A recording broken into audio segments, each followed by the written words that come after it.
Hello everyone, welcome back to my channel. এই গরমে তোমাদের জন্য আজকের উপস্থাপনা আম পোড়া শরবত। এই শরবত যেমন সুস্বাদু তেমনই স্বাস্থ্যকর। গরমের সময় সকলেরই ঠান্ডা পানীয় খেতে ইচ্ছে করে, কি তাই তো? তো চলো দেখে নিই কীভাবে বানাবে আম পোড়া শরবত। তার জন্য প্রথমেই আমি দুটো বড় আমকে ভালো করে একটু সর্ষের তেল মাখিয়ে নিলাম। গ্যাস ধরিয়ে সেটাকে হাই স্পিডে দিয়ে একটা স্ট্যান্ড বসিয়ে দুটো আম দিয়ে দিলাম।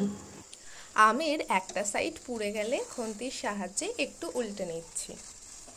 এই কদিন একটু ব্যস্ত থাকার জন্য তোমাদের সাথে ভিডিও শেয়ার করতে পারিনি, তো এবার থেকে কিন্তু রোজই ভিডিও আসবে চ্যানেলে, অবশ্যই দেখো তোমরা। আর একটু খেয়াল করে দেখো তো আমার ভিডিওটাকে লাইক করেছো কিনা। লাইক না করে থাকলে ঝটপট করে দাও তো। আর চ্যানেলে নতুন হলে অবশ্যই সাবস্ক্রাইব বাটনে প্রেস করে রেখো, যাতে আমার নতুন ভিডিওগুলোর আপডেট তোমাদের কাছে সবার আগে আসে। আমটাকে কিন্তু 20 থেকে 25 মিনিট সময় নিয়ে ভালো করে পুড়িয়ে নিয়েছি। এবার গ্যাসটাকে অফ করে নিয়ে আমগুলোকে একটা প্লেটে তুলে নিচ্ছি। এবার একটা বাটিতে জল নিয়ে নিয়েছি, আর আমের খোসাগুলো দেখো কত সহজেই ছেড়ে যাচ্ছে। আমটা পোড়ানোর সময় কিন্তু খুব ভালোভাবে পুড়িয়ে নিতে হবে, যাতে খোসা ছাড়ানোর সময় কোনো অসুবিধা না হয়। এবার একটা বাটির মধ্যে আমগুলোকে একটু ভালো করে মাখিয়ে নিচ্ছি। আমগুলোকে ভালো করে একটু মাখিয়ে নিচ্ছি, আর আটিগুলোকে কিন্তু পাশে প্লেটে রেখে দিচ্ছি।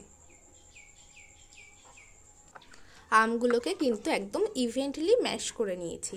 একটা মগে চামচের সাহায্যে আমগুলোকে তুলে দিচ্ছি। 500 ml এর একটা জলের বোতল ফ্রিজে 1 ঘন্টা রেখে দিয়েছিলাম, তো ফ্রিজ থেকে বার করে সেই ঠান্ডা জলটাই এর মধ্যে দিয়ে দিচ্ছি। এতে দিয়ে দিলাম ভাজা মশলা, জলজিরা আর হাফ চামচ মতো বিট নুন, আর দেবো 4 চামচ চিনি। আমটা যথেষ্টই টক ছিল, ওই জন্য আমি চিনিটা একটু বেশি ব্যবহার করেছি।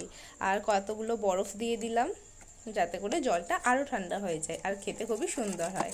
এবার ভালো করে সব কিছুকে মিশিয়ে নিতে হবে। 2-3 মিনিট ধরে এরকম ভালো করে আমি ঘেটে নিয়েছি, যাতে পুরোটা একসঙ্গে মিশে যায় আর চিনিটা ভালোভাবে গুলে যায় জলে।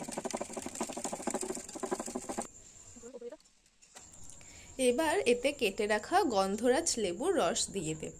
আর একটা প্লেটে নুন আর লঙ্কা গুঁড়ো একটু মিশিয়ে নিলাম, আর লেবুর রস আমি একটু গ্লাসের ওপরটাই লাগিয়ে নিচ্ছি। আর এভাবে করে গ্লাসগুলোকে উল্টো করে নুন আর লঙ্কা গুঁড়োটা গ্লাসের ওপরে লাগিয়ে নিচ্ছি।